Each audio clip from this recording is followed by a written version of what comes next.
name is David Molden. I'm living and working in Nepal, serving our organization ISIMOD, International Center for Integrated Mountain Development, is for mountains and people of the what we call the Hindu Kush Himalayan region, so the Himalayas in Nepal, Bhutan, India, China, Afghanistan, Pakistan, Bangladesh, and Myanmar. And I have been working in my career on issues of water management, say for about 30 years, mostly across Asia and Africa. And a lot of that is looking at how people manage the water resources, also looking at how governments manage the water resources, both at a community level, but also larger scale river basins. So at ISIMOD, my organization, I'm the director. We take a very integrated, holistic view on natural resource management, of which water is quite important. And so, I mean, what I'd like to do is perhaps a more kind of my experience and way working also can bring it to a global setting as well. But basically, we're far from providing that human right to water to many people. That's very much my experience. If I look across the region we work, many people still struggle with access to water in the hills and mountains. Also, my experience in sub-Saharan Africa, similar. But it's not just the basic needs for water. That's one thing for cleaning, drinking. Many times it's that additional value that water has for productive use, or even for religious or ceremonial purposes. Now, the one issue that we face in the mountains a lot is climate change. And this is making the situation more difficult for mountain people. And so what we see in our region now are a lot of the villages or a lot of the communities are dependent on spring sources. Those spring sources are drying up. Now, that's not necessarily climate change. That's the way people manage water, manage the natural resources. But it does make the situation more difficult. But on top of that, there's situations of, we have in the high mountains a lot of glacial melt, and a lot of the communities directly dependent on those glaciers actually have a very much changed water situation.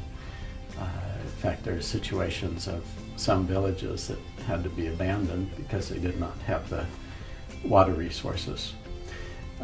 Sometimes with the climate situation, you know, we speak a lot about the use of water, but actually people are in danger. The hazard of floods and droughts has increased as well. So there's a real situation of vulnerability to flooding in our region due to climate change. Now, a lot of that is climate change. A lot of that is the way people manage the situation as well. So we have, I think, with growing population, changing limited supplies, kind of looking across the globe, there's many, many hotspots where we have to think of water as a basic right. Well, I think what's important for us with that message is here we have a religious leader, telling us that water is important, right? So it does give us a rallying point, and I think there's an incredibly important role of religious leaders to really carry that message forward. Water is a human right, just to make sure we're focused on that issue.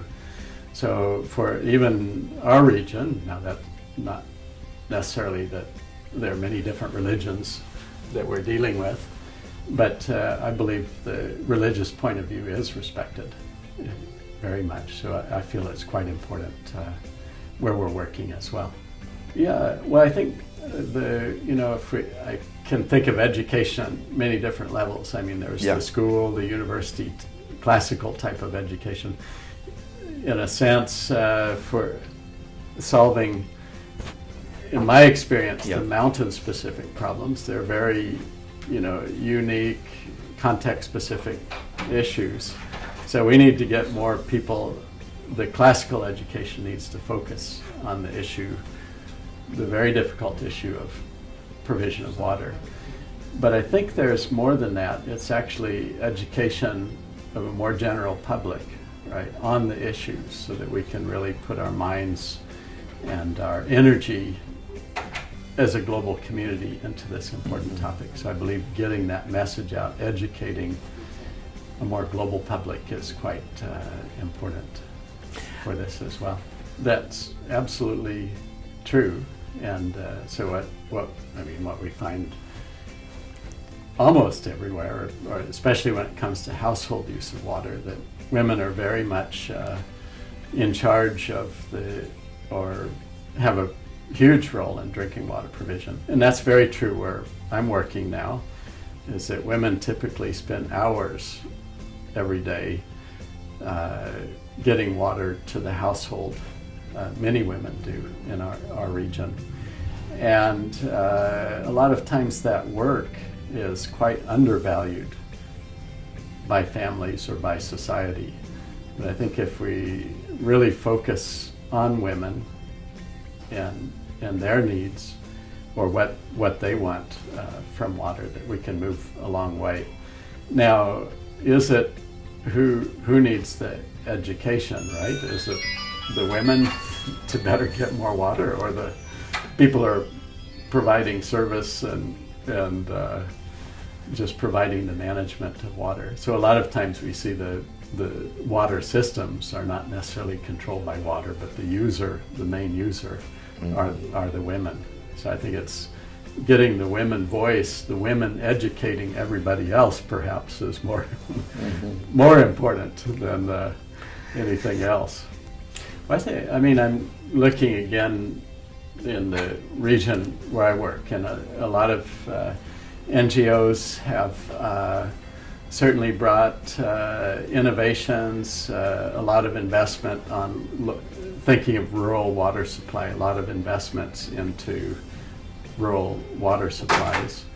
I think in our region, perhaps communities are quite strong, right? So the local communities have very ingenious and indigenous systems of water, right? And so I think, say around Spring Source, are managed to get water from the mountains to the community, and actually organizing for that to happen. Now, a lot of things have changed recently. There's been a lot of out-migration, especially of men. There's growth in population. So I think it's a real challenge to those local communities. So a challenge to either government or NGOs is to deal with those changes, to find the right technology to really work in a very context-specific local situation to solve the problems. But ultimately, we have the NGOs. I think we need a multiple range of solutions, NGOs, local communities, and government working in some way together harmoniously to figure that out. I think, one is, we recognize that this is intensifying, the access to water, and there are a range of different actions. One is the water problems themselves are very local, very site-specific, right? So it's not like you can find a solution and just go place by place. So what it's going to need is a lot of people concentrating with the ability to understand the local situation, to work with local communities. So there is a role for education, for getting that knowledge out. I think, on the other hand, when we're dealing with some of the more global changes that are challenging water supply, say if we're talking about climate change again, it's it again is a global action. You know, we need to be working with the global community to, say, people in US or Europe who are really impacting the people in the Himalayas, you know, to ultimately do something from their angle to deal with floods and droughts. So it's many different angles in this story. What do I dream? When I'm thinking about water. Yeah, of course. Yeah, of course I dream. I mean, if I could picture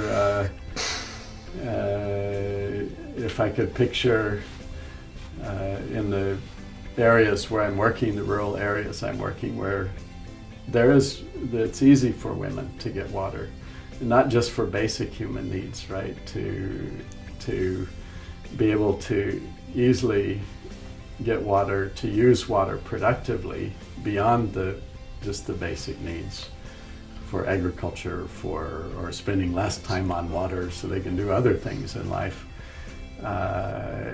where we're not hearing so much talk about the problems of water. Then I would feel satisfied also in my career as well.